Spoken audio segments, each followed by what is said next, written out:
I want to talk about repression, also known as artificial renunciation, where you're trying to be more renounced than you are. You're trying to surrender more than you possibly can above your level of advancement. And someday it kind of explodes because you can't do that. And then you just feel like giving up or you become very discouraged. It's very important to talk about it.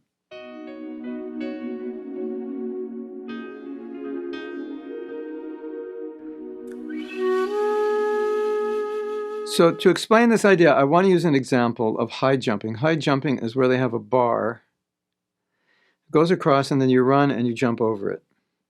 I actually did this when I was in high school, so I know about high jumping. And on the other side, there's all this hay, so you jump over it and you fall on it. And so you start at a level you can jump, and then you make it a little higher, and as you get better, you can jump higher as you practice. So if I can get over the bar with enough space, then I can raise the bar. And sometimes I run into the bar when I raise it. I try and try again. If I keep running into it, then I'll have to lower it a little bit.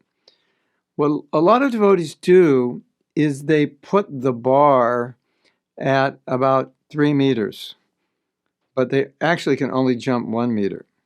So they're trying for this really high deal because everyone's pushing them and the classes are pushing them and they're always hearing about surrender and dedication and devotion, which we should hear about.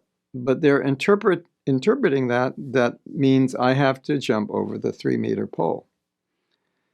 And so they keep trying to jump over it, but they're not actually able to jump over it. So it's getting very frustrated when you continually fail.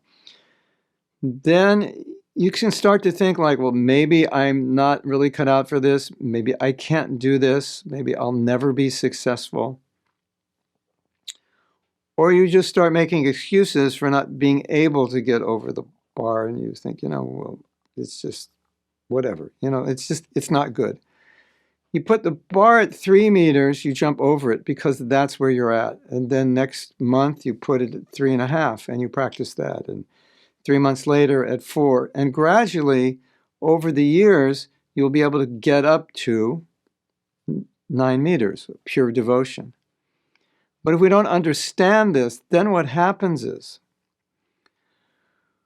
for a lot of devotees at least, they hit a certain point and they just think, I can't be Krishna conscious, I can't do that. And I have all these things I want to do in life, and they feel really bad because I've suppressed all these things. I didn't use them in Krishna's service. I thought it was Maya, couldn't do it, etc. And this is very common. And many, many devotees at this point, they have serious problems in Krishna consciousness, and sometimes they actually leave Krishna consciousness at this point. So this is a huge mistake. We should surrender, but surrender is going to mean different things for different people at different levels. Because sometimes we've seen devotees surrender so much beyond what they're able to do that they completely burn out, and they burn themselves right out of our movement. So for us individually, we need to understand this. If we're leaders, we need to understand this also. And people should be engaged according to their level. They shouldn't be pushed to a level they can't achieve because it'll make them feel like failures. It'll make them feel like something's wrong. They'll become very discouraged. At the same time, they'll be suppressing or repressing certain needs they have for just living, and needs that they could use in Krishna's service, abilities, talents, desires, and so forth. And as it represses it creates a huge problem.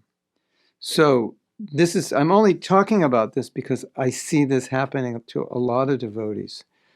They try to advance too quickly, and they try to be more renounced than they actually are. And I've said many times, you can't renounce beyond your level of Krishna consciousness because renunciation is a byproduct of Krishna consciousness. Of course, there's a certain level we have to maintain as a platform to be Krishna conscious, but we can't be detached beyond our attraction to Krishna. We can't jump over the 10-foot pole if we're not capable of doing it. And so a lot of devotees are shooting for that 10-foot pole, and they keep missing it. And that is dangerous for your spiritual life. Jump over the pole you can jump, do what's real for you, and then gradually raise it. Hare Krishna.